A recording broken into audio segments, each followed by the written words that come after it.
வணக்கம். இன்றைக்கி நம்ம பார்க்க போகிற சமையல் கருப்பு கவுனி அரிசி உளுந்தும் வச்சு ஒரு அருமையான இனிப்பு கஞ்சி எப்படி செய்யலாங்கிறத பார்க்கலாம். சின்னவங்கலேருந்து பெரியவங்க வரைக்கும் தாராளமாக அதை எடுத்துக்கலாம். நல்ல ஒரு ஆரோக்கியமான ரெசிபி. வாங்க அதை எப்படி செய்யலாங்கிறத பார்க்கலாம்.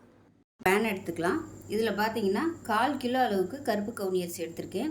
நல்லா கழுவிட்டு ஊற வைக்கணும்னு அவசியம் இல்லை. கழுவிட்டு நல்லா ஈரம் இல்லாமல் நல்லா காய விட்டு எடுத்திருக்கேன். நிழல்லே காய விட்டு எடுத்திருக்கேன், வெயிலெலாம் வைக்கலை. இப்போ இதை வந்து நல்லா வறுத்துக்கலாம். அரிசி நல்லா பொரிஞ்சு வரணும். வெயிலில் வந்து வைக்க வேணாம், நிழல்லே வச்சுக்கோங்க. வெயிலில் வச்சோம்னா அதில் உள்ள சத்துக்கள்லாம் போயிடும். அதனால் நிழல் காய்ச்சலாகவே நல்லா கழுவிட்டு காய விட்டு எடுத்துக்கலாம். தண்ணி வடியவும் துணியில் போட்டிங்கன்னா நல்லா காஞ்சிருக்கும். இப்போ பாருங்கள், அரிசி நல்லா வறுபட்டு நல்லா படபடன்னு வெடிக்குது பாருங்கள். இந்த ஸ்டேஜ் வரைக்கும் நல்லா அரிசியை வறுக்கணும். அப்போ தான் அதில் உள்ள வலுவலுப்பு தன்மை வந்து போகும். அதனால் நல்லா வறுக்கணும். இப்போ இதை வேறு பிளேட்டுக்கு மாற்றிக்கலாம். இப்போ 100 கிராம் அளவுக்கு உளுந்து எடுத்திருக்கேன். நான் வந்து வெள்ளை உளுந்து தான் எடுத்திருக்கேன். நீங்கள் கருப்பு உளுந்து சேர்க்குறனாலும் சேர்த்துக்கோங்க. இப்போ இதுவும் நல்லா கழுவிட்டு தண்ணி இல்லாமல் நல்லா காய விட்டு எடுத்து வச்சுருக்கிறேன். இதையும் நல்லா செவக்க வறுத்துக்கலாம். உளுந்து நல்லா செவந்து வந்துருச்சு. இதை வேறு பிளேட்டுக்கு மாற்றிக்கலாம். இப்போ இது நல்லா ஆறட்டும். ஆறினதுக்கப்புறம் பார்க்கலாம். இப்போ நல்லா ஆறிடுச்சு. இதில் 1 டீஸ்பூன் போல் சுக்குத்தூள் சேர்த்துக்கலாம். நான் வந்து தூளை வச்சுருக்கனால இதில் சேர்த்துருக்கேன். உங்கள்கிட்ட வந்து முழுசாக இருந்துச்சுன்னா வறுத்துக்கோங்க. விரல் நீள சைஸுக்கு சுக்கு வந்து நல்லா தட்டிட்டு கடாயில் போட்டு வறுத்துட்டு இதோடு சேர்த்துக்கோங்க. அதே மாதிரி 2 ஏலக்காயும் லேசாக வறுத்துட்டு சேர்த்துக்கோங்க. இது ஏற்கனவே வறுத்தது.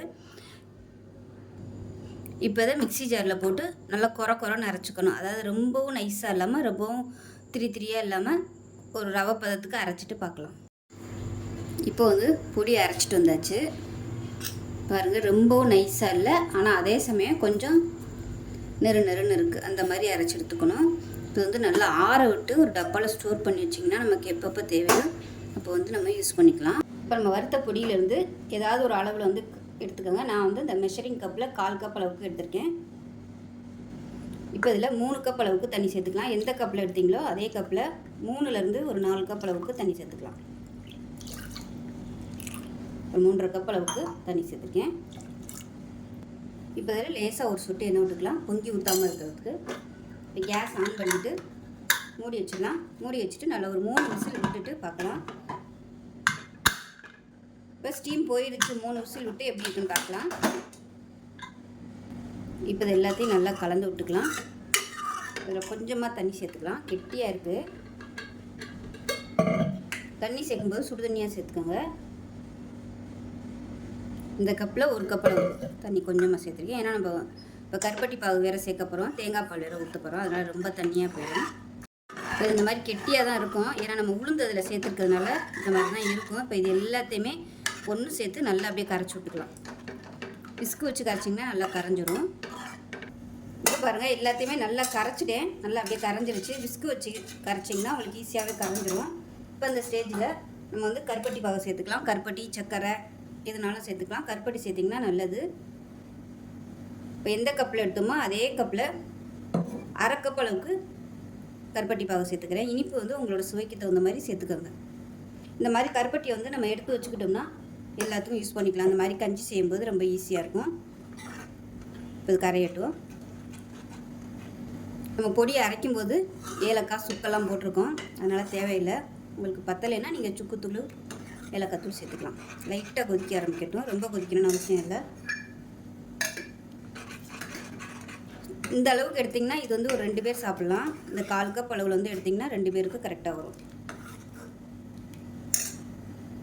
இப்போ பாருங்கள், நல்லா பபிள்ஸ் வர ஆரம்பிச்சிருச்சு. கேஸ் அமர்த்திடலாம். அமர்த்திட்டு இப்போ எந்த கப்பில் எடுத்தோமோ அதே கப்பில் நல்லா ஒரு 2 கப்பு வர மாதிரி தேங்காய் பால், கெட்டியான தேங்காய் பாலாக சேர்த்துக்கோங்க. கேஸ் அமர்த்திட்டு சேர்த்துக்கோங்க. அவ்வளோதான். இப்போ கலந்து விட்டுக்கலாம். இப்போ நம்ம குடிக்கிறதுக்கு கருப்பு கவுனி அரிசி உளுந்து கஞ்சி ரெடி ஆயிடுச்சு. ஸோ இனிப்பு டேஸ்ட்டு பிடிக்காதவங்க இதுக்கு பதிலாக நீங்கள் மோர் கலந்துக்கலாம். அடுத்த வீடியோவில் மோர் கலந்து எப்படி நம்ம சாப்பிட்லாங்கிறத வந்து நான் அடுத்த வீடியோவில் போடுறேன். வெறும் மோர் மட்டும் கலந்து சாப்பிட்றதோட அதில் வெங்காயம், சீரகம் இதெல்லாம் கலந்து சாப்பிடும்போது இன்னுமே டேஸ்ட்டு சூப்பராக இருக்கும். டயபெட்டிக்காக இருக்கிறவங்க மோர் கலந்து சாப்பிட்லாம். ஸோ அவ்வளோதான். சின்னவங்கலேருந்து பெரியவங்க வரைக்கும் நல்ல ஒரு ஆரோக்கியமான ரெசிபி குடிக்கிறதுக்கு உடம்பு நல்லா ஹெல்த்தியாக இருக்கும். ஸோ செஞ்சு பாருங்கள். வாரத்தில் ஒரு 2 நாள் 3 நாள் இது மாதிரி செஞ்சு கொடுத்திங்கன்னா உடம்பு நல்லா ஹெல்த்தியாக இருக்கும், ஸ்ட்ரென்த்தாகவும் இருக்கும். செஞ்சு பாருங்கள். செஞ்சு பார்த்துட்டு எப்படி வந்துச்சுங்கிறத சொல்லுங்கள். வீடியோ பிடிச்சிச்சின்னா லைக் பண்ணுங்கள், கமெண்ட் பண்ணுங்கள், சேனலை சப்ஸ்கிரைப் பண்ணுங்கள், பக்கத்தில் உள்ள பெல் பட்டனையும் ப்ரெஸ் பண்ணுங்கள். நன்றி.